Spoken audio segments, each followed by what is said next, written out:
தேவையான பொருட்கள் என்னன்னு சொல்லுங்கம்மா. இது வந்து பருப்பு, துவரம் பருப்பு. துவரம் பருப்பு உடைச்சது. இது வந்து உடைச்ச துவரம் பருப்பு. நம்ம வாங்கிட்டு வர பருப்புல கூட செய்யலாம், செய்யக்கூடாதுன்னு ஒண்ணும் கிடையாது. சரிம்மா. கொஞ்சோண்டு புளி, ஒரு 4 பூண்டு, ஒரு 2 மிளகா, உணர்ந்த மிளகா, 2 பச்சை மிளகா. வெங்காயம் இதுல போடக்கூடாது, தேவைதான். ஆனா வெங்காயம் வந்து லாஸ்ட்ல போடணும்.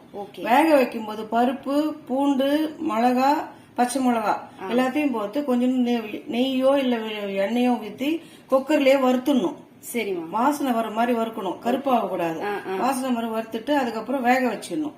நல்லா ஒரு 5-6 விசில் போட்டு நல்லா வேக வச்சுட்டு அதுக்கப்புறம் கடைஞ்சிட்டு தாளிக்கும் போது வெங்காயத்தை போட்டு தாளிக்கணும். சூப்பர். எங்களுக்கு வந்து இந்த தோல் ரொம்ப தேவை, அதுக்காகவே தான் இந்த வந்து சாப்பிடுறோம். அப்படியே யூஸ் பண்ண போறோம். இப்ப நம்ம சொன்ன பூண்டு, பச்சை மிளகா, பருப்பு மூணுத்தையும் வந்து நெய், காஞ்ச மிளகாவும் போட்டு நெய் போட்டு வறுத்து, நெய் போடுறதா போடலாம், இல்லன்னா எண்ணெய். ஓகே. வாசனை வர வரைக்கும் மட்டும், வாசனை வர கருப்பெல்லாம் ஆகக்கூடாது. இந்த மாதிரி வாசனை வர வரைக்கும் வறுக்கணும். வாசனை வந்தா நிறுத்திடணும். சூப்பர்மா. தக தகன்னு இருக்குமா. ஆனா இந்த மாதிரி வேக வைக்கும் போது புளி போடக்கூடாது. பருப்பு நல்லா வெந்த பிறகு அப்புறம் புளி போட்டு கொதிக்க வச்சு அதுக்கப்புறம் தான் கடையணும். சூப்பர். வாசனை வந்துருச்சு. வாசனை வந்துருச்சா? சூப்பர். இப்ப என்ன பண்ணணும், தண்ணி ஊத்தணும்.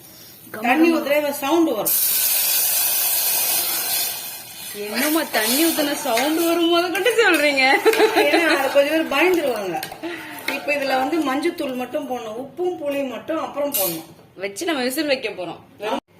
வெந்துருச்சு இல்லம்மா? பருப்பு நல்லா வெந்துருச்சு, கலர்ஃபுல்லா இருக்குது பாரு, பிரவுனா இதுவா இருக்குது பாரு.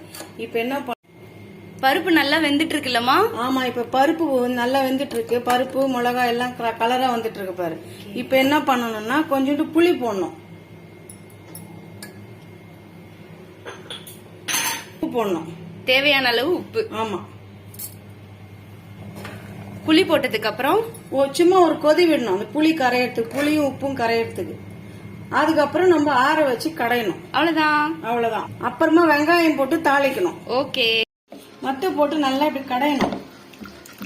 ஏன்னா மிக்சில எல்லாம் போடக்கூடாது. இது மிக்சில போட்டா நல்லா இருக்காது, மத்து போட்டு தான் நல்லா கடையணும். சூப்பர்மா.